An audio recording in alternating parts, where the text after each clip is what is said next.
الحمد لله نحمده ونستعينه ونستغفره ونؤمن به ونتوكل عليه ونعوذ بالله من شرور أنفسنا ومن سيئات أعمالنا من يهده الله فلا مضل له ومن يضلله فلا هادي له وأشهد أن لا إله إلا الله وحده لا شريك له وأشهد أن سيدنا وسندنا ونبينا ومولانا محمدا عبده ورسوله صلى الله تعالى عليه وعلى آله وأصحابه وبارك وسلم تسليما كثيرا. أما بعد فقد قال رسول الله صلى الله عليه وسلم الإيمان 70 شعبة أعلاها شهادة أن لا إله إلا الله وأني رسول الله وأدناها إماطة الأذى عن الطريق والحياء شعبة من الإيمان أو كما قال صلى الله عليه وسلم.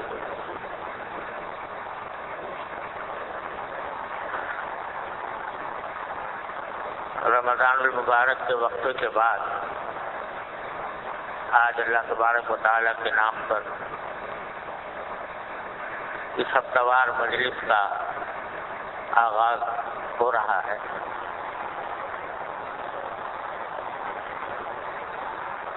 اس سے پہلے کئی سال سے حضرت حکیم الامت مولانا اشرف علی صاحب تھانوی قدس اللہ تعالیٰ سرہ کے ملفوظات پر مشتمل کتاب آپ کے سامنے پڑھ کر اس کی تشریح عرض کرتا رہا ہوں. اللہ تبارک و تعالیٰ اس کی صحیح فہم کے ساتھ اس پر عمل کی بھی توفیق عطا فرمائے. اب وہ کتاب تقریباً اس کے جو بیشتر اہم مضامین تھے الحمدللہ وہ پورے ہو گئے تھے. تو خیال یہ ہوا کہ ہماری دینی اور دنیاوی ترقیوں اور کامیابیوں کا راز در حقیقت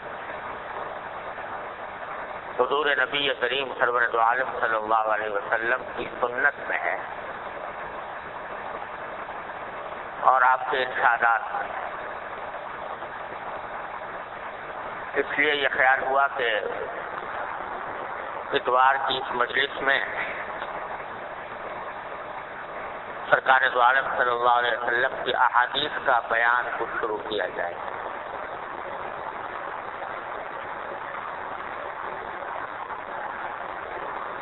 کیونکہ آپ کے ارشادات زندگی کے ہر شعبے میں ہمارے لیے ہدایت کا ایک بہت بڑا سرمایہ ہے.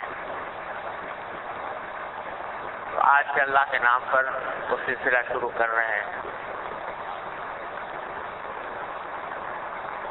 اور اس کا آغاز کیا ہے میں نے ایک حدیث سے جو ابھی آپ کے سامنے پڑھی ہے. معروف حدیث ہے کہ حضور نبی کریم صلی اللہ علیہ وسلم نے ارشاد فرمایا الایمان 70 شعبۃ. ایمان کے 70 سے زیادہ شعبے ہیں اور پھر فرمایا کہ ان میں سب سے اعلیٰ درجے کا شعبہ شہادتین ہے یعنی اللہ جل جلالہ کی توحید کی شہادت دینا اور سرکار دو عالم صلی اللہ علیہ وسلم کی رسالت کی گواہی دینا، یہ تو اعلیٰ ترین شعبہ ہے۔ اور فرمایا کہ ادناہا یعنی اس شعبوں میں سب سے ادنا شعبہ یہ ہے کہ اماطۃ الاذی عن الطریق، راستے میں سے کوئی گندگی پڑی ہو، کوئی تکلیف دہ چیز پڑی ہوئی ہو، لوگوں کو اس سے بچانے کے لیے راستے میں سے وہ تکلیف دہ چیز ہٹا دینا، یہ بھی ایمان کا ایک شعبہ ہے، ادنا ترین شعبہ۔ اور پھر فرمایا والحیاء شعبۃ من الایمان، اور حیا بھی ایمان کا ایک شعبہ ہے۔ یہ ہے ترجمہ اس حدیث کا۔ پہلے تو جو جملہ ارشاد فرمایا وہ یہ ہے کہ ایمان کے 70 سے زیادہ شعبے ہیں۔ شعبہ عربی زبان میں کہتے ہیں شاخ،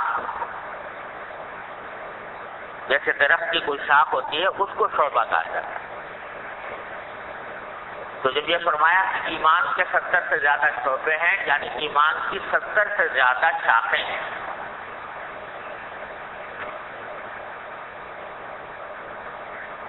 اور یہ لفظ جو آپ نے استعمال فرمایا اس کا در حقیقت پس منظر یہ ہے کہ قرآن کریم میں اللہ تبارک و تعالیٰ نے کلمہ طیبہ یعنی توحید کے کلمے کو تشبیہ دی ہے ایک کھجور کے درخت سے۔ فرمایا مثل کلمۃ خبیثۃ مثل کلمۃ طیبۃ کشجرۃ طیبۃ اصلها ثابت وفرعها فی السماء،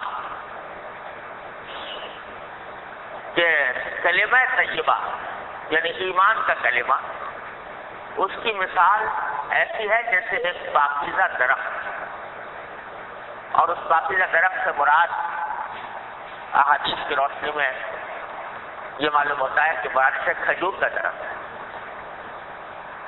اور اس کی صفت اللہ تبارک و تعالیٰ نے یہ بیان فرمائی کہ اصلها ثابت وفرعها فی السماء، یعنی اس درخت کی جو جڑیں ہیں وہ تو زمین میں کھڑی ہوئی ہے، زمین میں پیوست ہے، لیکن اس کی شاخیں وہ آسمان کی طرف جا رہی ہیں، اوپر کی طرف جا رہی ہیں۔ تو زمین میں اس کی جڑ پیوست ہے اور شاخیں اس کی باہر نکلی ہوئی ہیں اور باہر نکل کر آسمان کی طرف اوپر کی طرف پھیلی ہوئی ہے۔ اور پھر ایک وقت اس کا یہ بیان فرمایا کہ تؤتی اکلها کل حین باذن ربها، کہ یہ درخت اپنا پھل ہر وقت دیتا ہے، اللہ تعالیٰ کے حکم سے ہر وقت پھل دیتا ہے، اس کی کوئی فصل مقرر نہیں، اس کا کوئی موسم مقرر معین نہیں ہے، بلکہ ہر موسم میں ہر فصل میں یہ اپنا پھل دیتا ہے۔ یہ مثال دی ہے اللہ تبارک و تعالیٰ نے کلمہ طیبہ۔ یہ جو اللہ تبارک و تعالیٰ نے فرمایا کہ اس کی جڑ پیوست ہے اور شاخیں اوپر پھیلی ہوئی ہیں، اس سے مراد یہی ہے کہ جب کوئی بندہ ایمان لاتا ہے اللہ جل جلالہ کی توحید پر ایمان لاتا ہے، اللہ تعالیٰ کی وحدانیت پر ایمان لاتا ہے، نبی کریم سرور عالم صلی اللہ علیہ وسلم کی رسالت پر ایمان لاتا ہے، آخرت کے دن پر یوم حساب پر ایمان لاتا ہے، تو یہ سارا ایمان اس کے دل میں پیوست ہوتا ہے۔ جس طرح درخت کی جڑیں زمین میں پیوست ہیں، اس طرح انسان کے دل میں اس ایمان جو ہے وہ پیوست ہوتا ہے۔ پیوست ہوتا ہے جیسے درخت کی جڑ جب زمین کے اندر پیوست ہو گئی تو اس کو ہلایا نہیں جا سکتا، اس کو اکھاڑا نہیں جا سکتا آسانی سے۔ اسی طرح ایک مومن کے دل میں جب ایمان پیوست ہوتا ہے تو وہ ایمان غیر متزلزل ہوتا ہے، وہ ڈگمگاتا نہیں، اس کو اکھاڑنا یا تو ممکن نہیں ہے یا بہت ممکن ہے۔ ایمان کی حالت ہوئی ہے، لیکن اس ایمان کی شاخیں ہیں شاخیں کیا ہیں؟ اعمال، نیک اعمال، وہ ایمان کی شاخیں. اس طرح درخت کی جڑ جو ہے وہ نظر نہیں آتی، وہ تو اندر پیوست ہے، نظر ہی نہیں آ رہی. نظر جو کچھ آتا ہے وہ شاخیں نظر آتی ہیں جو اوپر کی طرف پھیلی ہوئی ہے. اسی طرح ایمان تو دل کا عمل ہے، یہ نظر آنکھوں سے نظر نہیں آ سکتا کہ اس کے دل میں ایمان ہے یا نہیں، اور ہے تو کتنا ہے، وہ نظر نہیں آ سکتا. لیکن اس ایمان کے نتیجے میں انسان جو نیک اعمال کرتا ہے وہ اعمال نظر آتے ہیں، جس طرح کے درخت کی شاخیں نظر آتی ہیں. تو اعمال جو ایمان کی وجہ سے اعمال پیدا ہوتے ہیں، ایمان کے تقاضے سے جو اعمال پیدا ہوتے ہیں، ان کو نبی کریم سرور دو عالم صلی اللہ علیہ وسلم نے اس حدیث مبارک میں شعبہ سے تعبیر فرمایا کہ ایمان کے 70 سے زیادہ شعبے ہیں، یعنی 70 سے زیادہ شاخیں ہیں. اور شاخیں ہونے کے معنی کیا ہے؟ کہ وہ اعمال ہے جو ایمان کا مقتضا ہے. ایمان کے نتیجے میں مومن کے اندر وہ اعمال آنے چاہیے. ایمان کے نتیجے میں مومن میں وہ صفات پیدا ہونی چاہیے، وہ 70 سے زیادہ ہے. اور یہ جو 70 کا لفظ استعمال فرمایا کہ 70 سے زیادہ ہیں، تو علماء کرام نے اس حدیث کی تفسیر میں عام طور سے یہ فرمایا کہ 70 کا یہ گنتی مقصود نہیں ہے. تو بھائی جن کر آدمی یاد کرے کہ نمبر 1 نمبر 2 نمبر 3 یہاں تک کہ نمبر 70 تک پہنچ جائے. گنتی مقصود نہیں، بلکہ مقصود یہ ہے کہ بہت سے، جیسے ہمارے یہاں بھی محاورے کے اندر 70 کا لفظ بہت بار بول دیتے ہیں کسی چیز کی زیادتی بیان کرنے کے لیے. میں نے تم سے 70 مرتبہ یہ بات کہی، حالانکہ 70 مرتبہ کن کر نہیں کہی، لیکن مراد کثرت. تو یہ کثرت بیان کرنا مقصود ہے کہ ایمان کے بہت سے شعبے ہیں، لہٰذا 70 میں بھی منحصر نہیں، 70 سے زیادہ بھی ہو سکتے ہیں اور ہیں. اس سے یہ ایک بہت بڑی غلط فہمی نبی کریم صلی اللہ علیہ وسلم کے ارشاد سے دور فرمائی کہ ہم میں سے بعض لوگوں نے ایمان اور اسلام کے تقاضوں کو چند گنی چیزوں میں محدود کر دیا.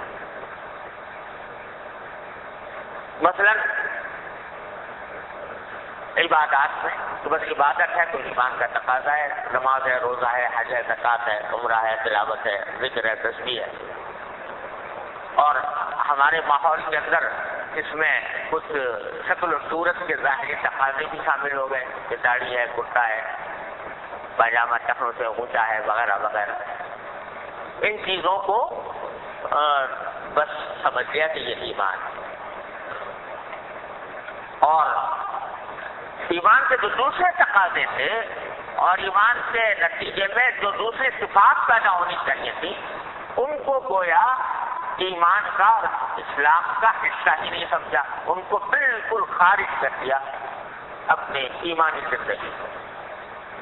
ایک آدمی ہے نماز پابندی سے پڑھتا ہے، صف اول کا حاضر باش ہے، رمضان کے روزے رکھتا ہے، حج کرتا ہے، عمرے کرتا ہے، تلاوت کرتا ہے، سورت شکل بھی سنت کے مطابق بنائی ہوئی ہے، لیکن بازار میں جا کر کیا معاملات کر رہا ہے؟ حلال و حرام کی فکر نہیں ہے. میں جو آمدنی کما رہا ہوں وہ حلال آ رہی ہے یا حرام آ رہی ہے، اس کی فکر نہیں ہے. لوگوں کے ساتھ جو معاملات ہو رہے ہیں اس میں اس بات کی فکر نہیں ہے کہ معاملہ جائز ہو رہا ہے یا ناجائز ہو رہا ہے، ایمان کے تقاضے کے مطابق ہو رہا ہے یا اس کے خلاف ہو رہا ہے. غیبت ہو رہی ہے، دوسروں کی دل آزاری ہو رہی ہے، اس کے باوجود سمجھتا ہے کہ میں نیک کا نیک.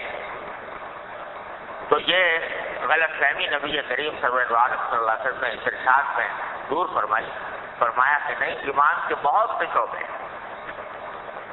اور حقیقت تو یہ ہے کہ جب ایک شخص ایمان لے آتا ہے اللہ جل جلالہ کی ذات پر، آپ کی وحدانیت پر، آپ کی صفات پر، آپ کے بھیجے ہوئے رسولوں پر، آپ کی نازل کی ہوئی کتابوں پر، یوم آخرت کے حساب و کتاب پر، تو وہ تو ایک معاہدہ کر لیا اس نے اللہ تبارک و تعالیٰ سے کہ میں اپنی زندگی کے ہر شعبے میں لمحہ لمحہ آپ کی اطاعت میں سخت کروں گا، آپ کی بندگی میں سخت کروں گا، آپ کی رضا کے مطابق کروں گا، اور آپ کی ناراضی کے کام سے اپنے آپ کو بچاؤں گا۔ ایک معاہدہ کیا، لہذا یہ تو میرے والد ماجد رحمۃ اللہ علیہ فرمایا کرتے تھے یہ تو ایک جنم روگ ہے۔ جنم روگ یعنی وہ ایک فکر جو پیدائش سے لے کر مرتے دم تک انسان کے دل میں رہنی چاہیے کہ میرا کوئی کام اللہ جل جلالہ کی رضا کے خلاف تو نہیں ہو رہا۔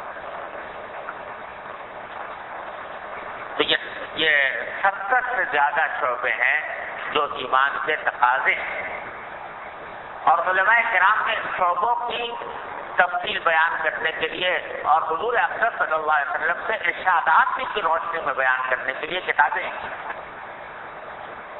شعب الایمان علامہ حلیمی رحمۃ اللہ علیہ کی کتاب ہے، جس میں وہ حدیثیں جمع کی ہیں جس میں رسول کریم سرور دو عالم صلی اللہ علیہ وسلم نے ایمان کے مختلف شعبے بیان فرمائے۔ پھر اسی کو آگے بڑھا کر امام بیہقی رحمۃ اللہ علیہ نے شعب الایمان لکھی ہے، جس میں کئی جلدوں میں چھپی ہوئی ہے کہ جس میں شعبے بیان کیے ہیں ایمان کے کیا کیا شعبے ہیں جن کی انسان کو رعایت کرنی ضروری ہے۔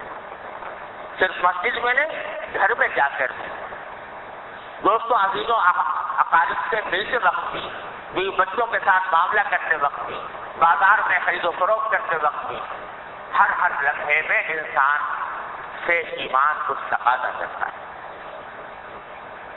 تو یہ تو ایک بہت بڑی ذمہ داری ہے جو انسان سر لیتا ہے ایمان لانے کے بعد۔ اسی لیے وہ اقبال محمود نے کہا تھا کہ تمہیں گویم مسلمانم بلرزم، تمہیں گویم مسلمانم بلرزم کہ دانم مشکلات لا الہ رہا، کہ جب میں یہ کہتا ہوں کہ میں مسلمان ہوں تو مجھے بعض اوقات کپی آ جاتی ہے، اس واسطے کہ جانتا ہوں کہ مسلمان ہونے کا دعویٰ کرنے کے بعد کیا کیا ذمہ داریاں عائد ہوتی ہیں، تو میں وہ ذمہ داریاں پوری کر رہا ہوں یا نہیں کر رہا۔ تو اللہ تبارک و تعالیٰ نے توفیق دی تو انشاءاللہ آئندہ نبی کریم صلی اللہ علیہ وسلم کے وہ ارشادات جو ایمان کے مختلف شعبوں سے متعلق ہیں وہ اللہ نے توفیق دی تو انشاءاللہ اس کا بیان کریں گے۔ اللہ تعالیٰ ہم سب کو اس پر عمل کی توفیق عطا فرمائے۔ لیکن اس حدیث میں سرکار دو عالم صلی اللہ علیہ وسلم نے 3 چیزوں کا بیان فرمایا کہ جو 70 سے زیادہ شعبے ہیں ان میں سب سے اعلیٰ شعبہ، اعلیٰ سب سے اونچے درجے کا شعبہ کیا ہے؟ شہادت اللہ الہ الا اللہ، یہ شہادت دینا کہ اللہ کے سوا کوئی معبود نہیں، اس کو اعلیٰ ترین شعبہ قرار دیا ایمان کا، کیونکہ اس کے بغیر انسان کا ایمان ہوتا ہی نہیں۔ جب تک توحید پر ایمان نہ لائے انسان مومن نہیں، مسلمان نہیں، اور ہے بھی سب سے زیادہ مؤثر اور سب سے زیادہ انسان کی زندگی پر اثر ڈالنے والا شعبہ یہ توحید ہے، کیونکہ توحید کے معنی صرف اتنے نہیں ہیں۔ اگر غور سے دیکھیں تو توحید کے معنی صرف اتنے نہیں ہے کہ میں سجدہ صرف اللہ کو کروں گا، عبادت اور پرستی صرف اللہ کی کروں گا، بلکہ اس میں خود بخود یہ معنی بھی داخل ہے کہ اطاعت بھی صرف اللہ ہی کی کروں گا، کسی اور کی نہیں کروں گا۔ کیونکہ جب یہ مان لیا کہ اللہ کے سوا کوئی معبود نہیں، اللہ تبارک و تعالیٰ کے سوا کوئی عبادت کے لائق نہیں، وہی میرا خالق ہے، وہی میرا مالک ہے، اور وہی در حقیقت میرا آقا ہے اور مولا ہے، تو پھر اس سے خود بخود یہ نتیجہ نکلا کہ اطاعت بھی اسی کی کرنی ہے، اس کو چھوڑ کر کسی اور کی نہیں اطاعت ہو سکتی۔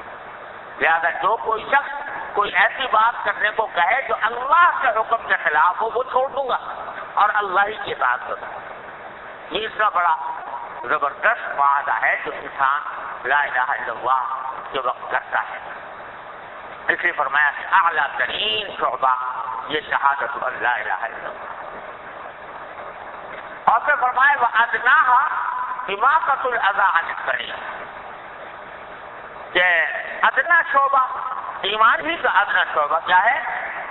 راستے سے اذا کو دور کر دینا. اذا کے معنی عربی زبان میں تکلیف کی چیز کو بھی اذا کہتے ہیں اور گندگی کو بھی اذا کہتے ہیں.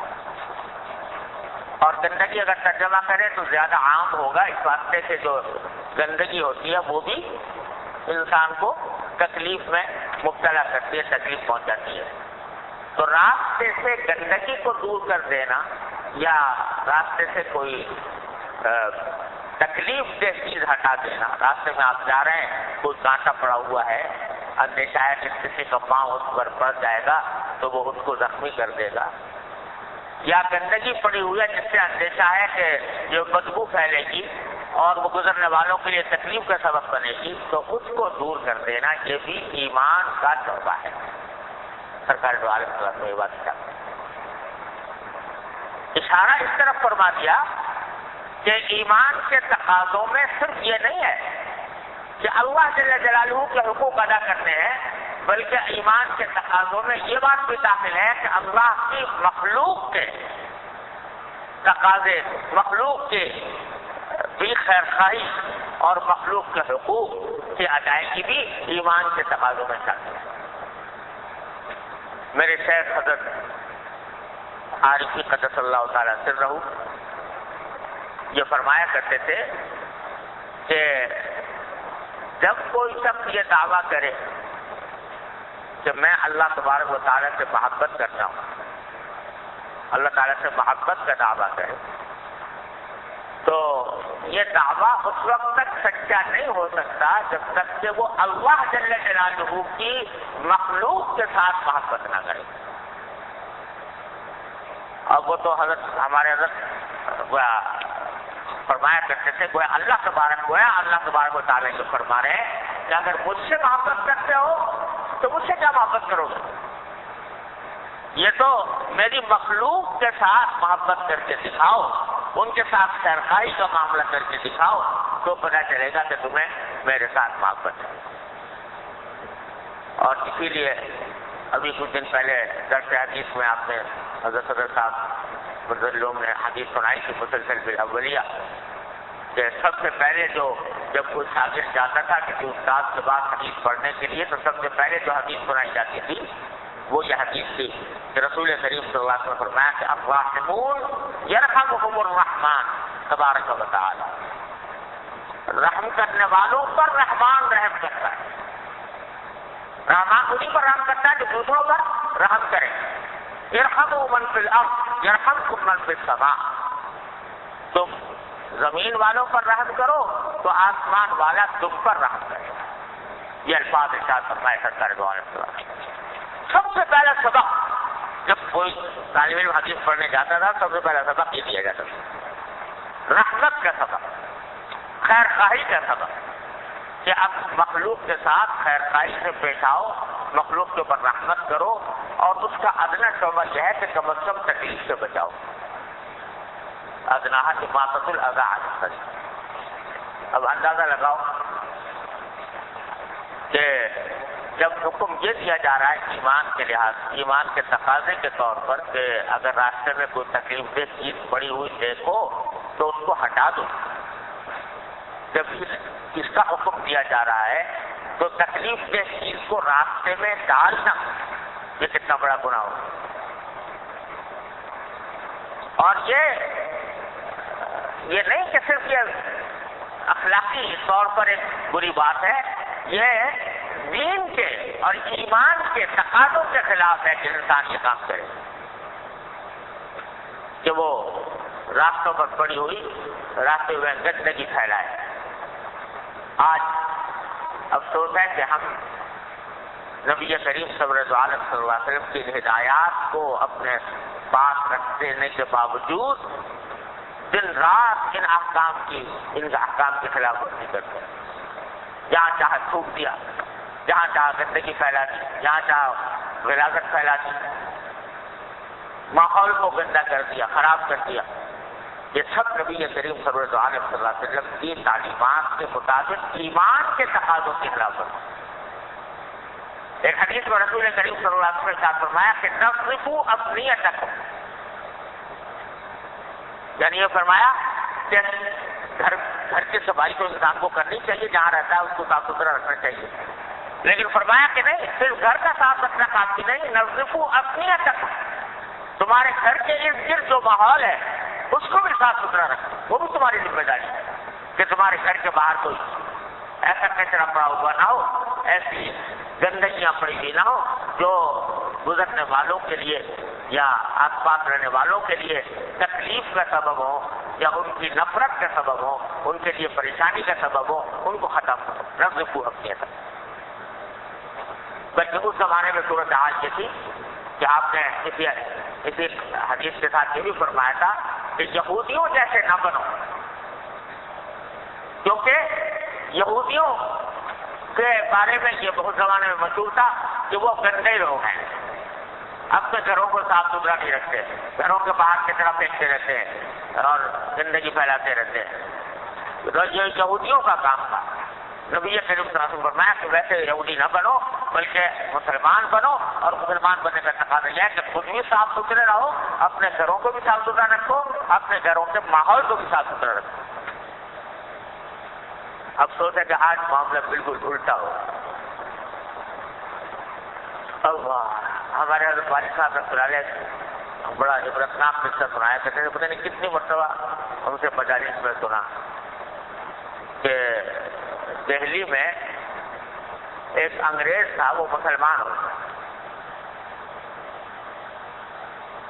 ہو گیا تو اللہ نے توفیق دی، مسجد میں آنے لگا، نماز پڑھنے لگا. جب مسجد میں جاتا وضو خانے میں تو دیکھتا تو وضو خانہ جو ہے وہ بڑا گندا پڑا ہوا تھا، نالی اس کی اٹی ہوئی ہے لوگوں کے ناک کی ریزش سے اور تھوک سے اور بلغم سے اور پتہ نہیں کیا کیا، بہت گندا. ایک دو مرتبہ اس نے دیکھا کہ کچھ ٹھیک ہی نہیں کر رہا ہے اس کو. آخر کو ان کو کچھ خیال آیا تو اس نے کہا لوگ تو کرتے نہیں، لاؤ میں ہی کر دوں. تو آیا، اس نے جھاڑو ہاتھ میں لی اور جھاڑو ہاتھ میں لے کر وہ نالی کو صاف کرنا شروع کر دیا، چاہے اپنے ہاتھ سے تاکہ صفائی ہو جائے. تو ایک صاحب تھے، انہوں نے اس کو دیکھ کر یہ تبصرہ فرمایا کہ یہ انگریز مسلمان تو ہو گیا مگر انگریزیت کی خوشبو نہیں گئی اس کے دماغ میں. گویا یہ صفائی کرنا جو ہے اور اس نالی کو صاف کرنا یہ انگریزیت کی خوشبو ہو گئی اور وہ اسلام سے اس کا کوئی تعلق نہیں. الحمد باللہ ایسا مزاج. آج بھی اتنی مجھے حسرت اور تکلیف ہوتی ہے. میں مغربی ملکوں میں بھی بہت کثرت سے جاتا رہتا ہوں تو وہاں جب یہ دیکھتا ہوں کہ سارے مغرب کے علاقوں میں جو ہے صفائی ستھرائی کا بڑا اہتمام ہے. یہاں تک کہ جو پبلک غسل خانے ہیں، یعنی ایسے غسل خانے جن میں جو عام لوگوں کے لیے بنے ہوئے وہ بھی صاف ستھرے رہتے ہیں.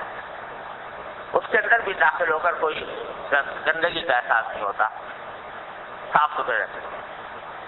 لیکن اسی ملک میں، اسی شہر میں مسجدوں کے غسل خانے میں جا کر دیکھو تو بدبو ہے. الحمد باللہ اس کی حسرت اور تکلیف ہوتی ہے کہ غیر مسلم وہ کام کرے جس کو رسول کریم صلی اللہ علیہ وسلم نے اسلام کا کام قرار دیا تھا، مسلمان وہ کام کرے جس کو یہودیوں کا کام قرار دیا تھا. اس بات کا احساس ختم ہوتا ہے کہ یہ بھی ایمان کا کوئی تقاضا ہے، یہ بھی مسلمان ہونے کے ناطے ہمارے ذمہ میں ضروری ہے ایسا کرنا. یہاں بھی صورت حال ہے، مدرسوں میں، مسجدوں میں جو غسل خانے جا کر دیکھو وہاں داخل ہونا مشکل ہے. ایک شریف آدمی کا کھڑا ہونا تھوڑی دیر مشکل ہے کہ جائے کہ وہ اس کو استعمال کرے. اتنا گندا اس کو کیا. حکم یہ ہے کہ اماطۃ الاذی عن الطریق، جب راستے سے گندگی دور کرنے کا حکم ہے تو جو اپنے گھر ہیں، گھر کے استعمال کے علاقے ہیں، وہ کیسے اس حکم سے مستثنیٰ ہوں گے؟ حکم یہ ہے کہ جب کوئی چیز استعمال کرو مشترک استعمال کیجیے، تو اس طرح استعمال نہ کرو کہ جس سے بعد میں آنے والے کو تکلیف ہو، دن آئے، پریشانی لاحق ہو، تو صاف ستھرا کرو۔ میرے والد ماجد اللہ تبارک و تعالیٰ ان کے درجات بلند فرمایا کرتے تھے، بعض مرتبہ لوگ جو ہیں وہ غسل خانے میں گئے اور جا کر غلاظت کو بہائے بغیر ویسے چھوڑ کے آ گئے۔ اور ایسا فرمایا کرتے ہیں کہ یہ گناہ کبیرہ ہے، گناہ صغیرہ بھی نہیں، گناہ کبیرہ ہے، کیونکہ ایذاء مسلم ہے بلا وجہ، اور ایذاء کسی کو مسلمان کو تکلیف پہنچانا یہ گناہ کبیرہ۔ اور اس گناہ کبیرہ بھی جس کا تعلق حقوق العباد سے ہو، بار بار رکھ چکا ہوں کہ وہ صرف توبہ کر لینے سے معاف نہیں ہوتا، جن لوگوں کو تکلیف پہنچائیے جب تک وہ معاف نہ کرے معاف نہیں ہوتا، ایسا گناہ کبیرہ۔ تو یہ سب ایمان کے تقاضے ہیں، یہ کہیں باہر سے نہیں آ گئے، یہ ایمان ہی کے تقاضے فرما رہے ہیں نبی کریم صلی اللہ علیہ وسلم، ایمان کے شعبے بیان فرما رہے ہیں۔ اور ادنا توبہ یہ ہے، یعنی ایک مسلمان کا ادنا کام یہ ہے کہ وہ اپنے سے ذات سے کسی کو تکلیف نہ پہنچائے، بلکہ لوگوں کی راحت رسانے کا انتظام کرے اور اپنے ذات سے دوسروں کی خیرخواہی کا اہتمام کرے۔ یہ ہے، آپ دیکھو گے یعنی شریعت کے احکام میں اس کی اتنی رعایت کی گئی ہے، اتنی رعایت کی گئی ہے کہ کوئی حد و حساب نہیں۔ دیکھو جماعت میں آنے سے مسجد میں نماز پڑھنا کتنی تاکید ہے۔ سرکار دو عالم صلی اللہ علیہ وسلم نے یہ فرمایا کہ میرا دل چاہتا ہے کہ کسی دن ایسا کروں کہ لوگ نماز پڑھ رہے ہوں، جماعت سے کوئی جماعت ہو رہی ہے تو میں جا کر گھروں میں جاؤں، جو لوگ جماعت سے نہیں آ رہے ان کے گھروں کو جا کر آگ لگا دیں، یہ فرمایا سرکار دوارے کتنی تاکید۔ اور علماء کرام نے فرمایا کہ جماعت سے نماز پڑھنا یہ ہے سنت مؤکدہ، قریب کا واجب، واجب کے قریب سنت مؤکدہ ہے، اتنی تاکید۔ لیکن فقہاء کرام فرماتے ہیں کہ اگر کسی شخص کو ایسی بیماری ہو یا زخم ہو یا پھوڑا ہو، نکلا ہوا ہو، کہ جس سے پاس کھڑے ہونے والے آدمی کو گھن آئے، پاس کھڑے ہونے والے آدمی کو بدبو محسوس ہو، یا بدبو کے ساتھ اس کو تکلیف ہو کہ اس کو دیکھ کر، تو پھر ایسے جب کو چاہیے تو مسجد میں نہ جائے، جماعت چھوڑ دے، گھر میں تنہا نماز پڑھے۔ بتائیے آپ کہ جماعت کی نماز کو چھوڑنے کا جائز قرار دیا اس وجہ سے کہ میرے جانے کی وجہ سے کسی کو گھن آئے گی، کسی کو تکلیف ہو، اس کی وجہ سے چھوڑ دو، یہ حکم دیا ہے سرکار صلی اللہ علیہ وسلم کی احادیث کی روشنی میں۔ فقہاء کرام نے یہ مسئلہ بیان فرمایا کہ حضور اقدس صلی اللہ علیہ وسلم کا ارشاد ہے کہ جو کچی پیاز یا کچا لہسن کھائے وہ مسجد میں نہ آئے، کیونکہ کچی پیاز کچا لہسن کھا کر منہ سے بدبو آئے گی، قریب میں جو آدمی کھڑا ہوگا اس کو تکلیف ہوگی، ناگوار ہوگا، فرمایا کہ وہ ہمارے مسجد میں نہ آئے۔ حالانکہ پیاز اور لہسن کی وجہ سے منہ سے جو بو آتی ہے وہ اتنی زیادہ شدید نہیں ہوتی جتنی بعض اوقات بیڑی سگریٹ پینے سے آ جاتی ہے، تو لیکن اس کو بھی سرکار دو عالم صلی اللہ علیہ وسلم نے منع فرمایا۔ غرض قدم قدم پر یہ لحاظ رکھا ہے کہ اپنی ذات سے کسی کو تکلیف نہ پہنچے، لیکن آج ہم لوگ اس حکم کو بالکل فراموش کیے ہوئے ہیں اور دین کا اس کو حصہ ہی نہیں سمجھتے، یہ دین کے کا کوئی تقاضا ہے۔ بہرحال ادنا تقاضا یہ فرمایا کہ اماطۃ الاذی عن الطریق، ادنا تقاضا یہ ہے کہ کوئی گندگی کی چیز پڑی ہو یا کوئی تکلیف کی چیز پڑی ہوئی ہو تو اس کو راستے سے ہٹا دیا جائے تاکہ کسی کو تکلیف میں مبتلا نہ ہونا پڑے. یہ ادنیٰ تقاضا پڑتا ہے. پھر آخر میں فرمایا بل حیاء شعبۃ من الایمان، اور حیا بھی ایمان کا ایک شعبہ ہے. یہ بتلا دیا کہ شعبے تو بہت سارے ہیں، لیکن ان 3 شعبوں کا خاص طور پر اس حدیث میں ذکر فرما دیا: توحید کا عقیدہ، اور دوسرے راستے سے تکلیف دہ چیز کو ہٹا دینا، اور پھر فرمایا کہ حیا بھی ایک بہت بڑا شعبہ ہے ایمان کا. حیا کیا چیز ہے؟ حیا کے معنی ہے کہ کسی نامناسب کام سے طبیعت میں رکاوٹ پیدا ہونا، اس کو حیا کہتے ہیں. حیا کہتے ہیں کسی طبیعت میں رکاوٹ پیدا ہونا، کہیں سے؟ ایسی چیز سے جو نامناسب، اس کو حیا کہتے ہیں. اس کو بھی نبی کریم صلی اللہ علیہ وسلم نے ایمان کا ایک شعبہ قرار دیا. جیسے مثلا اب انسان کی فطرت میں یہ بات داخل ہے کہ وہ اپنے جسم کے پوشیدہ حصوں کو چھپائے، ستر عورت. اب اگر جسم کے پوشیدہ حصہ ظاہر ہوتا ہے تو اس سے طبیعت میں انسان کے رکاوٹ پیدا ہوتی ہے. اسی کو حیا ہے.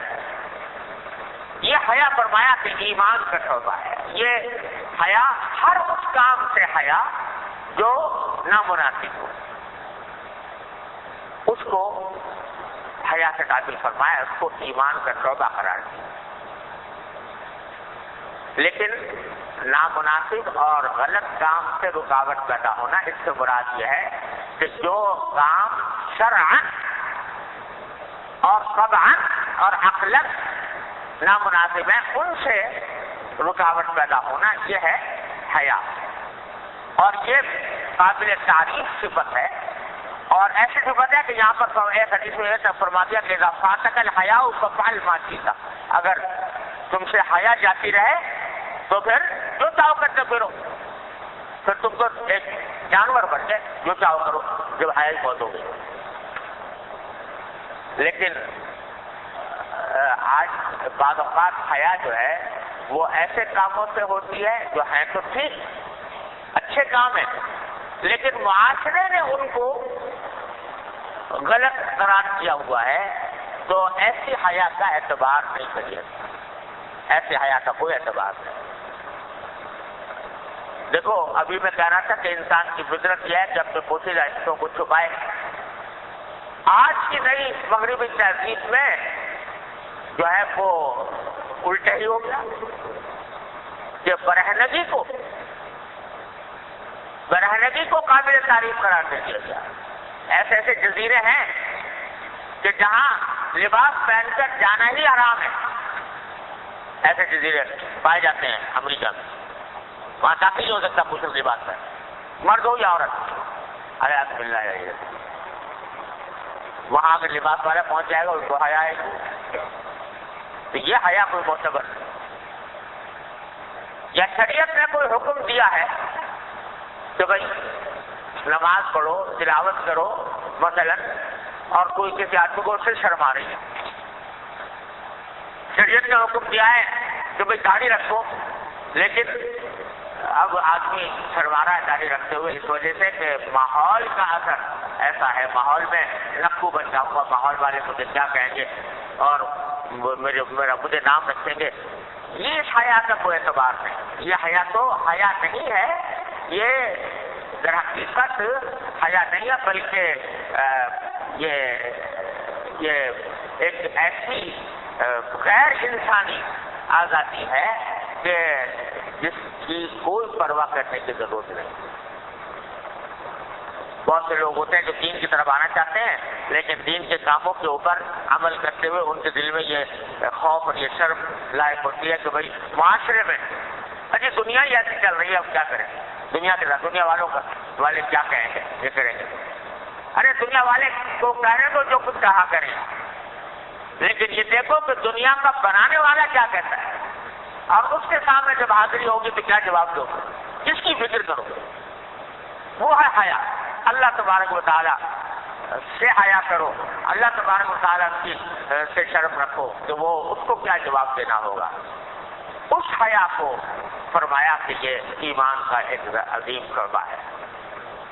یہ ہے تھوڑا سا خلاصہ اس حدیث پاک کا جو میں نے ابھی پڑھی تھی, اور اللہ جل جلالہ نے اپنے فضل و کرم سے توفیق عطا فرمائی تو انشاءاللہ آئندہ مجالس میں ایمان کے جو مختلف شعبے سرکار دو عالم صلی اللہ علیہ وسلم نے بیان فرمائے ہیں تو وہ ایک ایک کر کے انشاءاللہ ان کا بیان کوشش کروں گا کہ اللہ تبارک و تعالیٰ اس کی توفیق عطا فرمائے. اللہ تعالیٰ سے یہ بھی دعا ہے کہ اللہ تعالیٰ اس کی صحیح سمجھ بھی عطا فرمائے اور ہم سب کو اس پر عمل کی توفیق بھی عطا فرمائے. وآخر دعوانا الحمدللہ. البتہ اگلا جمعہ اگلے اتوار کو مجلس نہیں ہو پائے گی, مجھے سفر ہے, لیکن اس کے بعد انشاءاللہ وہ سلسلہ شروع ہوگا.